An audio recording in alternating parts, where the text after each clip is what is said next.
귀한 찬양이었습니다. 너무 감사합니다. TV 방송을 통하여서 대형교회 성가대가 아무리 잘해도 우리 인평교회 성가대가 더 잘하는 것 같아요. 좋은 찬양대 허락하신 하나님께 영광의 박수 한번 하겠습니다. 감사합니다. 자, 우리 옆에 계신 분들과 한번 사랑의 인사 나누겠습니다. 사랑하고 축복합니다. 예, 감사합니다. 예. 자, 오늘은 아하와 강가의 금식 선포, 이 제목을 가지고 은혜 나누고자 합니다. 아마 여러분들 신앙생활 10년, 20년 막 해도 아하와 강 처음 듣는 분도 계실지 모르겠습니다. 내가 예수 믿은 지 오래됐는데 뭐 요단강 들어봤고, 나일강 들어봤고, 유브라데강, 티그리스강 뭐 이런 것들은 다 들어봤는데 이게 내가 아하와 강 잘 안 들어올 수가 있습니다. 그래서 이걸 또 외우려고 하니까 아하와 발음도 안 되니까 하와이 강 이렇게 할 수도 있습니다. 어쨌든 뭐 하와이로 외우든 뭐든 외우든 하여튼 이 아하와 강에 있었던 이 사건, 왜 아하와 강이라고 부르고, 왜 이곳에 백성들이 모여서 준비를 하였고, 이곳에서 어떤 역사가 일어났는지 한번 생각을 해보는 것입니다. 그래서 강을 중심으로 생각을 해볼 텐데, 여러분들 대동강 하면은 일반인들이 떠올리는 단어와 기독교인들이 떠올리는 단어가 다를 수 있어요. 자, 그러면 대동강 하면 딱 떠오르는 인물 누가 있을까요? 봉 같은 소리 하고 자, 그렇습니다. 어쨌든 일반인들은 다 봉이, 김선달 이게 다 떠올라요. 그냥 기독교인들은 뭐가 떠오르는가 하면은 그렇지, 토마스 선교사가 딱 떠올라요. 이렇게 좀 상황이 좀 달라요. 어쨌든 우리가 일반이든지 기독교인이든지 대동강 하면 이제 봉이, 김선달, 왜 봉이 김선달이라고 했을까?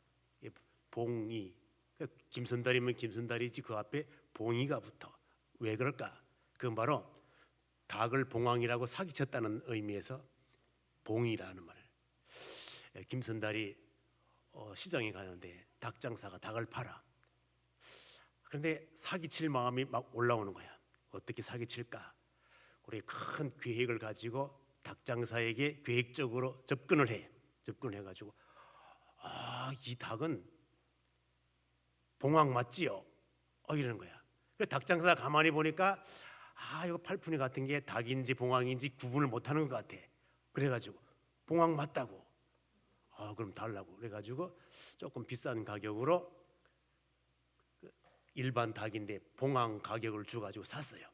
그래가지고 봉이 김선달이 요것을 갖다가 누구에게 선물하는가 하면 고을의 사또에게 선물을 한 거야. 사또가 보니까 이 미친놈 닭을 갖다가 어디 봉황이라고 사기치고 있어요. 그래가지고 여봐라, 볼기를 쳐라. 이래가지고 실컷 봤어.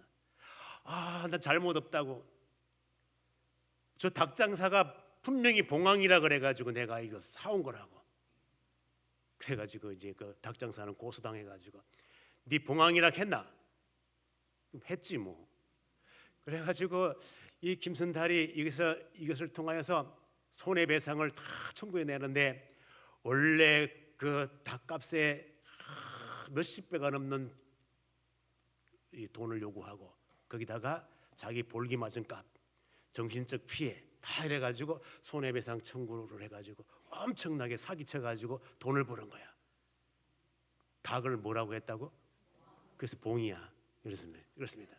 이 선달이라고 하는 것은 이제 과거 시험에 합격하면 문과 시험에 합격을 했긴 했는데 아직 벼슬자리에 나가지 않은 상태, 이 상태를 선달이라고 그렇게 했다는 거예요. 그래서 많은 사람들이 도대체 그러면 김선달은 실제적 인물이냐, 소설 속에 나오는 인물이냐 논란이 있었는데, 대부분 그냥 소설 속에 나오는 인물이라 이렇게 표현을 합니다.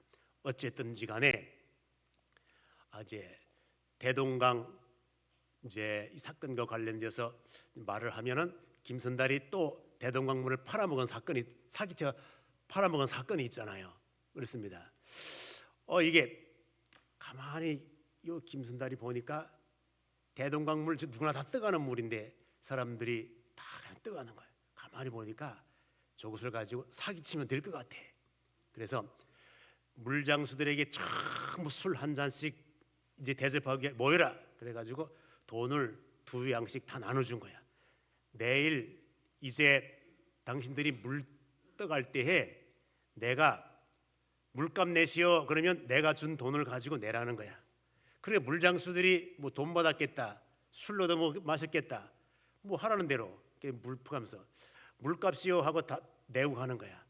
한양에 부자들이 와가지고 가만히 보니까 물값을 다 내고 가거든. 부자 가만히 생각을 해보니까 야, 내가 저 대동강 물을 사면 매일같이 물값 돈 이거 얼마노? 그래가지고 김선달에게 물은 거야. 저 대동강 물 얼마요? 3,000냥 내라고. 그래가지고 어마어마한 돈을 받아 챙기고 사기친 사람이 누구야? 이게 봉이 김선달은 이게 물까지 사기, 대동강 물까지 사기치. 그렇습니다. 일반인들이 생각하는 대동강 하면 떠오르는 김선달 그렇습니다. 우리 기독교인들은 뭘 떠오르는가? 토마스 선교사 그렇습니다.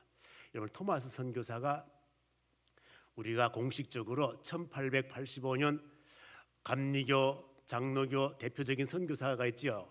감리교 대표적인 선교사 누굴까요? 아펜젤로. 또 장로교 대표적인 선교사 언더우드. 이 선교사가 공식적으로 들어오기 전 20년 전부터 토마스 선교사는 이 중국 일대, 조선 일대를 다 두루 한 사람이 이 토마스 선교사예요. 그래 이 토마스 선교사가 조선 땅에 복음을 전하면 참 좋겠다 해가지고 제너럴 셔먼을 타고 온 거야지. 왔는데 이 조선 당국에서 저 배를 입국을 못하게 하는 거야. 못하게 할 뿐만 아니라 불질러 다 그냥. 그래서 많은 사람들이 다 죽는데 여기서 살아남기 위하여 토마스 선교사가 도망 나오고 그러다가 잡혀 순교를 하게 됩니다. 순교를 하면서 쪽복음을 던졌는데 쪽복음을 가지고 뭐 예수 믿어라 뭐 하라 뭐 이렇게 말도 안 했습니다.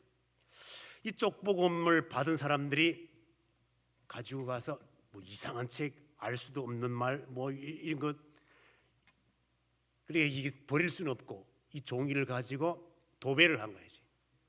도배를 했는데 도배한 그 글씨를 본 사람들이 놀라운 기적의 역사가 일어났어요. 뭐 예수 믿으라 뭐 구원이 있다 뭐 이런 말도 안 했는데 그 말씀은 살아있기 때문에 그 말 딱 보는 순간에 이 성령의 감동이 일어나서 이게 무슨 책이었고 그 출처를 딱 보니까 토마스 선교사가 던진 쪽복음이다. 이 말씀을 통하여 예수 믿기 시작해가지고 장대인 교회가 생기고 사람들이 다 예수 믿 놀라운 기적의 역사가 일어났어요. 이게 바로 요단강이 아니라 대동강에서 순교한 토마스 선교사의 놀라운 기적의 역사 그렇습니다. 대동강. 그럼 이제 여러분들 요 말씀과 관련지어서 성경 퀴즈 문제를 공감대 형성 문제로 하나 풀어보도록 하겠습니다. 잘 보시면 다음 강 이름과 인물이 잘못된 것은 어디일까요? 야복강, 야곱, 요단강, 나아만, 나일강, 모세, 그발강, 이사야, 아하와 에스라. 하나만 찾지 말고 2개도 될 수가 있어요. 2개도 될 수가 있고 3개도 될 수가 있고. 몇 번? 4번? 4번 아니면 큰일 납니다. 자 그렇습니다. 정답은 아이고야 바로 넘어가나. 정답은 4번 맞습니다. 4번. 그러면 그발강은 누굴까요?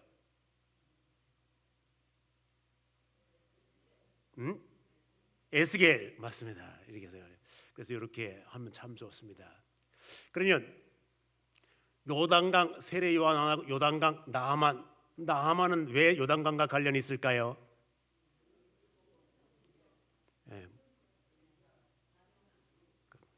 뭐에서 만난다고? 그렇지. 병 치료를 위하여서 요단강에 가서 7번 씻으라 그랬더니 처음에는 거부하다가 고침받은 그런 강 그렇습니다. 그래서 야복강의 야곱, 나일강의 모세, 그발강의 에스겔, 아하와 강의 에스라. 오늘 아하와 강의 에스라 모습에 대하여서 한번 집중적으로 생각을 해보려고 합니다. 그렇습니다. 그럼 이제 우리가 아하와 강은 왜 아하와 강이라고 했는가 하면 바벨론 지역에 아하와라고 하는 이 지역이 있는 거예요. 그래서 이 강이 그 아하와 지역을 통과한다 그래서 아하와 강 이렇게 부른 거예요. 그럼 이 아하와 강에 모인 이유가 뭔가 하면은 이제 하나님의 백성들이 바벨론 포로 생활 70년을 청산하고 해방을 받아가지고 너희들은 본국으로 돌아가라. 그러니까 본국으로 돌아갈 때에 그냥 한꺼번에 다 온 것이 아니라 1차, 2차, 3차 이렇게 나누어서 백성들이 온 거예요. 그렇습니다. 그럴 때에 먼저 간 백성들이 성전을 짓고 뭐하고 한다고 하고 2차, 3차 막 올 때에 그 사람들이 준비를 하는 거예요. 왜? 1차로 간 사람들이 이 바벨론에서 예루살렘까지 가는데 엄청나게 힘들고 세상에 뭐 4일, 5일 뭐 이렇게 걸리는 것이 아니라 막 넉 달, 5달 이렇게 걸려서 그 엄청난 거리와 엄청난 일수가 걸리는 거예요. 그래서 이제 하나님의 지도자들이 백성들을 이끌고 오기 전에 모여라. 준비 기도하자. 이를 위하여 우리가 기도하자. 그래서 이제 아하와 강가에 다 모인 거예요. 그렇습니다. 모였습니다. 이제 이들은 아하와의 강가에 이렇게 모였을 때에 이 포로 귀한 이 사람들이 전부 누구 손을 의지해야 되는가 하면 하나님의 손을 의지해야 되고 또 이제 여기서 준비를 할 때에 무슨 준비를 하는가 하면 우리가 본국으로 돌아가면 잃었던 성전도 되찾고 모든 것도 다 예배 고난도 되찾고 그를 하려면 그냥 성전만 있으면 안 되고 그냥 예배 시간만 있으면 되는 게 아니고 예배를 인도하고 주관할 수 있는 예배에 수종드는 자들이 필요하다 이거예요. 우리식으로 말하면. 그러면 그 당시에 제사를 드리고 제사를 주관하고 이렇게 할 레위인들이 필요하다는 거예요. 왜냐하면 레위인들에게 모든 제사권과 모든 이 영적인 고난을 레위인들에게 줬거든요. 바벨론 포로 생활하는 동안에 그 사람들이 레위인이라고 하는 이것을 망각할 수가 있고 뭐 돌아간다고 옛날처럼 우리에게 직분이 주어질지 말지도 모르고 그런 상태에 있는 거예요. 그래서 에스라는 성전만 있으면 안 된다. 성전에서 수종될 수 있는 대제사장도 필요하고 일반 제사장도 필요하고 성가대원들도 필요하고 노래하는 자들 다 레위인들이 노래하는 자를 다 맡았고요. 짐승을 잡아도 레위인들이 다 맡았고요. 또 이 등불을 켜고 관리하는 이 모든 지킴이들도 다 레위인들이 또 성전 문을 지키는 사람들 다 레위인이 그 레위인들이 필요한 거예요. 그래서 지금 포로에 남아있는 사람들 중에 레위인을 찾아라 그랬더니 찾을 수가 없어. 어디에 있는지도 몰라. 그만큼 예배 신앙을 다 잃어버린 상태에 있고 성전에 대한 개념도 별로 없어요. 그래서 수소문을 해가지고 이쪽 지역에 저쪽 지역에 다 하나님의 손이 역사하사 레위인들을 찾으니까 한 사람 두 사람 나오기 시작을 한 거예요. 그래서 레위인들을 다 모았어요. 이제부터 우리가 기도하고 준비 기도하고 예루살렘에 돌아가면 힘있게 성전 봉사를 해야 된다. 그렇게 지금 다 준비 상태가 된 거예요. 그렇습니다. 이렇게 레위인들을 찾아 모으게 된 것도 하나님의 손이 역사함으로 말미암아 되었다는 거예요. 준비되었다. 그럼 이제 떠나자. 떠나기만 하면 되는 게 아니라는 거예요. 왜 그런가 하면은 여러분 바벨론에서 여기까지 오는 그 거리가 어마어마해요. 뭐 KTX 타고 올 것도 아니고 수송 헬기를 타고 올 것도 아니고 어떤 여객선을 타고 올 것도 아니고 전부 그냥 걸어서 도보로 와야 돼. 여기 도보로 걸어올 때에 어린이도 있고 여자도 있고 노약자도 있고 이런 사람만 있는 것이 아니라 물품들을 다 가지고 올 수 있는 낙타도 필요하고 이런 모든 것들이 다 부수적인 그런 물품들이 다 있는 거예요. 그런데 키로수를 보게 되면은 얼마의 키로수가 나오는가 하면은 이제 직선거리로 약 800km가 나와요. 그런데 길이 그냥 고속도로처럼 똑바로 나와 있을까요? 아니면 S자 모양으로 이렇게 왔다 갔다 하면서 올까요? 그지? 여러분들 자동차 가지시면 내비게이션을 딱 키면은 그 내비게이션을 직선거리 이렇게 나오고 그 직선거리 그대로 나와요? 아니면은 도로가 굽었기 때문에 많은 키로가 나와요? 자동차가 있어야지 또 참 그렇습니다. 자, 이렇게 직선거리와 굽은 일반 도로 거리는 차이가 있는 거예요. 그래서 바벨론에서 예루살렘까지 오는 거리가 직선으로 하게 되면 약 800km지만은 이게 일반 도로, 굽은 도로로 다 계산하면은 약 1,500km가 되는 거예요. 그럼 1,500km가 어느 정도 될까 보게 되면 그냥 대충 부산에서 서울까지 400 이렇게 잡고 서울에서 신의주까지 그냥 또 뭐 500 대충 우리나라 끝에서 끝에까지 간다 1,000km로 이렇게 잡을 때에 저것보다 훨씬 더 먼 거리를 가야 되는구나 하는 것을 깨달을 수가 있습니다. 그럼 노약자도 있고 어린이들도 어떻게 할꼬? 그러면 그냥 아무 장애물 없이 가면은 좋은데 그냥 장애물이 없는 것이 아니라 그 바벨론 지역을 지나가면 나라가 바뀌기 때문에 또 다른 고난을 가진 다른 적군들이 있고 또 이스라엘 백성들이 갈 때에 여러 가지 물품들을 가지고 가잖아요. 바벨론 지역 사람들이 다 옛날에 하나님의 백성들이 빼앗겼던 성전 기물을 또 그 바벨론 지역에서 준 보물들 이런 것들을 전부 가지고 오다가 보면 반드시 약탈자들이 있는 거예요. 약탈자들이 있게 되고 또 뿐만 아니라 여러 가지 질병을 만날 수 있고 위험 요소들이 많잖아요. 그러니까 이것을 보호해 줄 수 있는 호위병도 필요하고 막아줄 수 있는 어떤 방패막이가 필요한 것도 있고 여러 가지 문제가 있는 거예요. 그러니까 이러한 문제를 놓고 우리가 한번 기도를 하자. 그래서 이제 기도 제목을 가지고 기도를 하는 거예요. 그렇습니다. 우리 한번 21절 말씀 한번 볼까요? 자, 21절 말씀 한번 보겠습니다. 시작.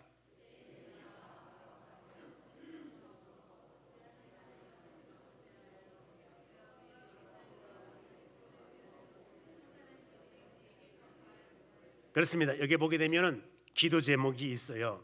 왜 무슨 기도 제목이 있는가 하면 우리 어린아이와 어린아이들도 있다는 어린아이들이 있다는 것은 노약자들도 다 있다는 거예요. 그렇습니다. 장정만 있는 것이 아니라 여인들도 있다는 거예요. 이렇게 함께 장시간 가야 할 그런 모든 거리에 어려움을 당할 요소들이 있는 거예요. 또 뿐만 아니라 뭐가 있는가 하면 모든 소유를 위하여 소유물 모든 성전 기구를 비롯해 가지고 여러 가지 물품들을 전부 가지고 와야 되는데 소유물들을 나를 짐승들도 필요할 것이고 물도 먹여야 되고 뭣도 먹이도 먹여야 되고 엄청나게 부대 시설들이 너무너무 많은 거예요. 이런 자체적인 어려움도 있지만은 가다가 적군을 만날 수 있고 그러면 이것을 호위할 수 호위병도 필요하고 하나님 이 모든 문제를 해결해 주세요. 이 준비 모임에서 기도를 하는 거예요. 그냥 기도가 아니라 금식을 선포하며 기도하기로 지금 작정한 거예요. 그렇습니다. 이게 바로 에스라의 준비 상황이에요. 그러면 우리가 이 말씀을 통하여 기도를 할 때에 어떻게 하면 좋을 것인가? 그렇습니다. 우리 인생은 여러 가지 문제를 만날 수 있어요. 수많은 문제를 만날 수 있어요. 이 문제를 해결하기 위하여 기도를 할 때에 그 기도하는 자세가 필요하다는 거예요. 기도하는 자세. 그럼 기도하는 자세 어떤 모습으로 하는가 하면 겸비한 모습으로 해야 된다는 거예요. 겸비가 뭘까요? 겸손한 모습으로 낮아지는 거예요. 빗자가 낮아질 비야. 그러니까 저 사람 비천한 사람이야 그럴 때에 모든 신분상이나 모든 생활 모든 걸 볼 때에 낮은 자의 위치에 있을 때 비천한 사람이라 그래요. 그렇습니다. 겸비한 모습, 정말 내가 낮은 자의 모습으로, 하나님은 높고 존귀하신 분, 나는 비천한 종, 이렇게 낮은 모습으로 기도할 때 하나님께서 내 삶을 돌아보신다는 거예요. 그래서 에스라가 우리가 기도할 때에 기도하는 자세가 필요하다. 어떤 모습으로? 겸비한 모습으로 기도하자. 겸비한 모습으로. 그렇습니다. 두 번째, 기도할 때에 어떻게 기도하는가 하면은, 하나님, 내가 내 지혜, 내 능력으로 이거 안 된다는 거예요. 내 능력, 내 의지, 내 지혜는 백패. 그러나 하나님의 강한 손, 능력의 손, 선한 손, 이 손을 의지하면 도우심을 받을 수가 있고 하나님께서 우리에게 선한 모습을 베풀어 주신다는 거예요. 그러니까 하나님의 그 선한 손, 능력의 손, 그 손을 의지하고 기도하자, 그거예요. 다 한번 볼까요? 22절 한번 보겠습니다. 자, 22절 다 같이 한번 읽어볼까요? 시작.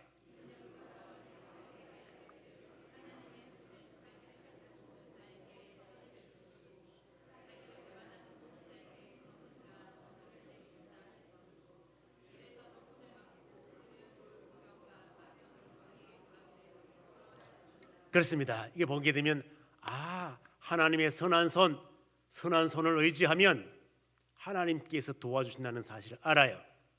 여러분, 이해한 것과 관련지어서 느헤미야도 역시 포로 귀환을 할 때에 지도자로서 이렇게 올 때에 모든 것들이 다 일사천리로 착착착착 풀려가. 돕는 은혜로 인하여 백성들이 바벨론에서 예루살렘까지 올 때 이게 순적이 풀려가는 거예요. 그때 느헤미야가 고백을 합니다. 내 지혜가 뛰어나서, 어떤 내 지도력이 뛰어나서 그것이 아니라 하나님의 선한 손이 나를 도왔기 때문에 이러한 놀라운 결과가 일어났다는 거예요. 그래서 느헤미야도 자기를 나타내지 아니하고 하나님의 능력의 손, 선한 손의 역사가 임하였기 때문에 그렇게 되었다고 고백을 합니다. 진짜 그런지 느헤미야 2장 8절에 가서 한번 확인해 보겠습니다. 느헤미야 2장 8절 갑니다. 느헤미야 구약성경 727쪽 느헤미야 2장 8절 다 같이 한번 읽어볼까요? 읽습니다. 자, 시작.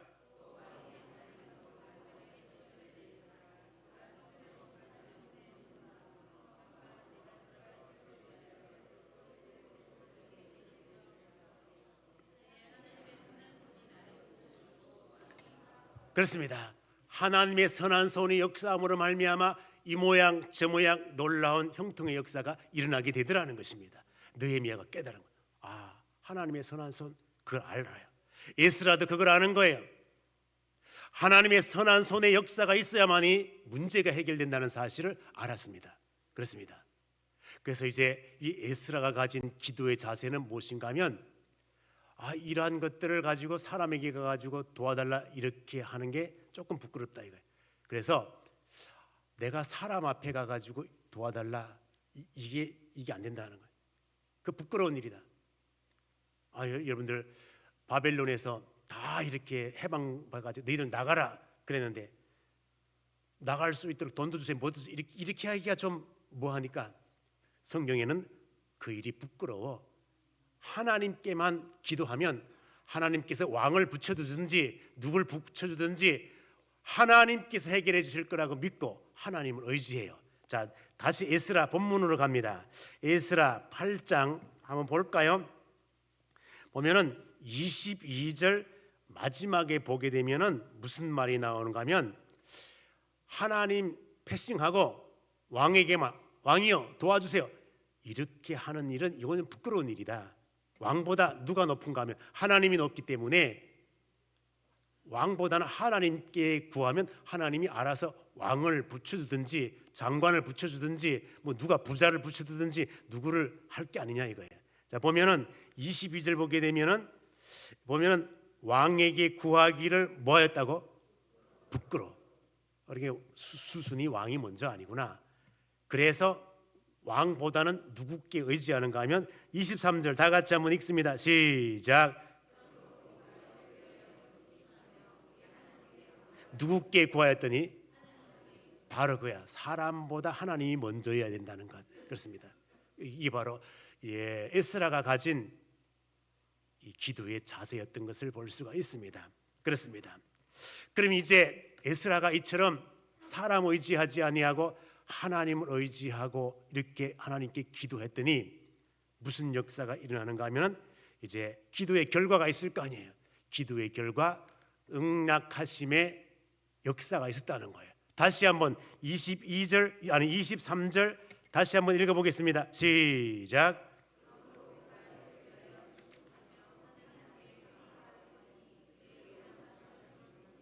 그렇습니다. 여기서 응낙하심의 역사가 응답이 바로 왔습니다. 그래서 문제가 해결되었습니다. 그럼 이제 성경적으로 볼 때 믿음의 사람들은 문제 앞에 기도하는 것이구나.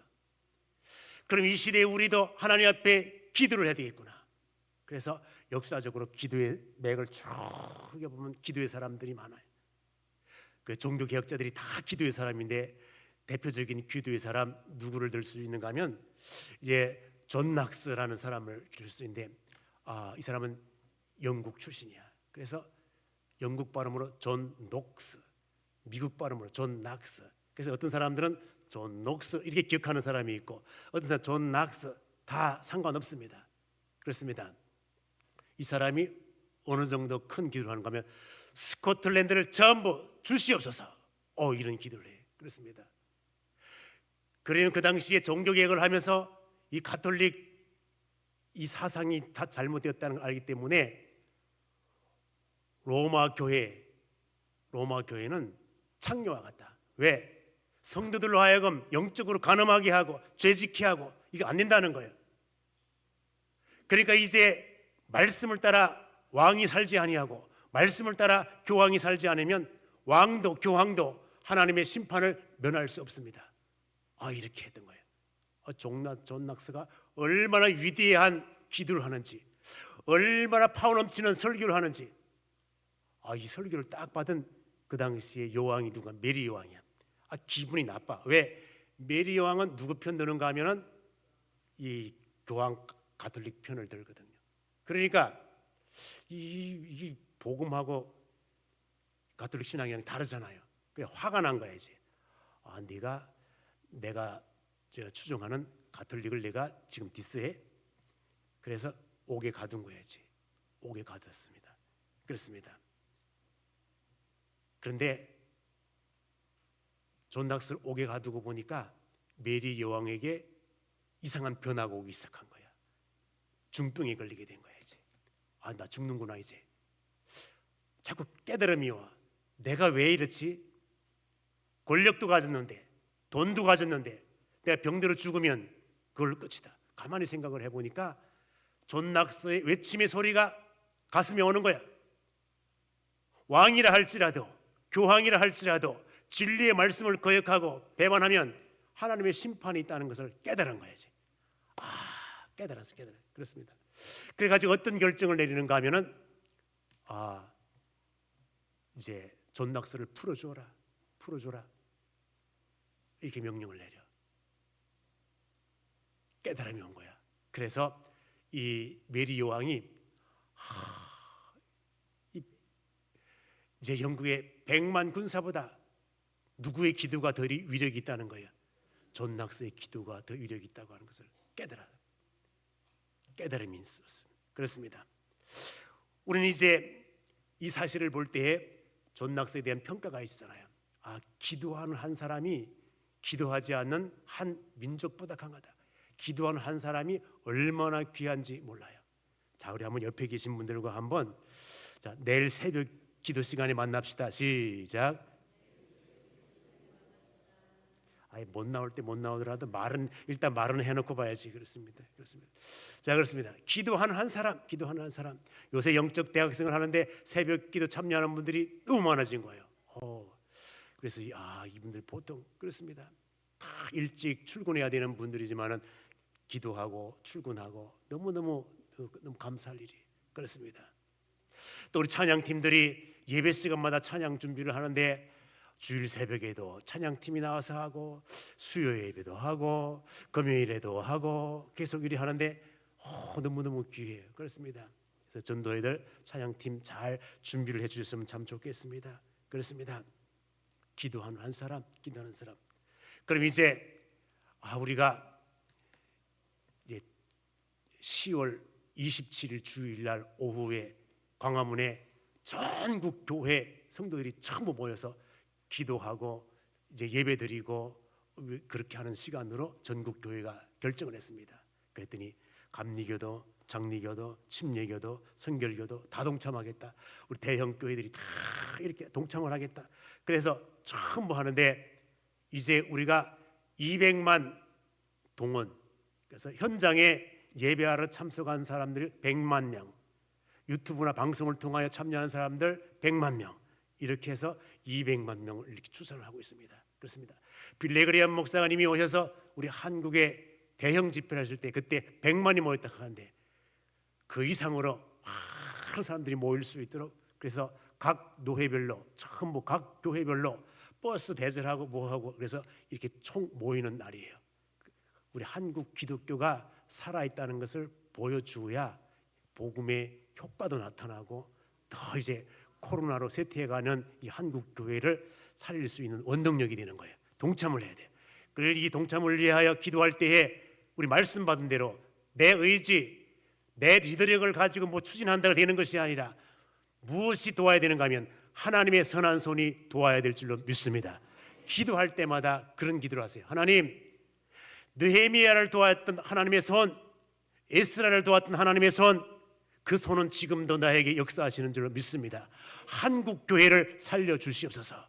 이렇게 기도를 하면은 수준 있는 기도가 되는 것입니다. 그렇습니다. 그래서 이제 우리가 나를 평가해 보는 거예요. 그렇습니다. 야복강의 야곱, 아하와강의 에스라, 느헤미야, 수많은 사람, 기도의 사람들 그렇습니다. 그래서 이제 기도를 할 때에 사람보다 앞서지 않게 하시고 오직 하나님의 그 선한 손만 바라며 기도할 수 있는 그러한 종들이 되어야 된다는 것입니다. 그렇습니다.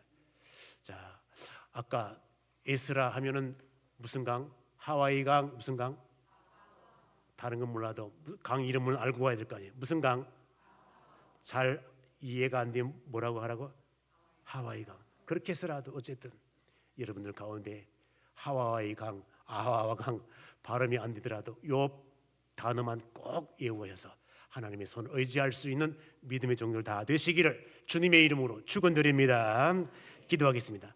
하나님 말씀 허락하심 감사합니다. 이 말씀이 나를 살리고 가정을 살리고 교회와 이 나라 이 민족을 살릴 수 있게 하여 주시옵소서. 예수님의 이름으로 기도 올리옵나이다. 아멘.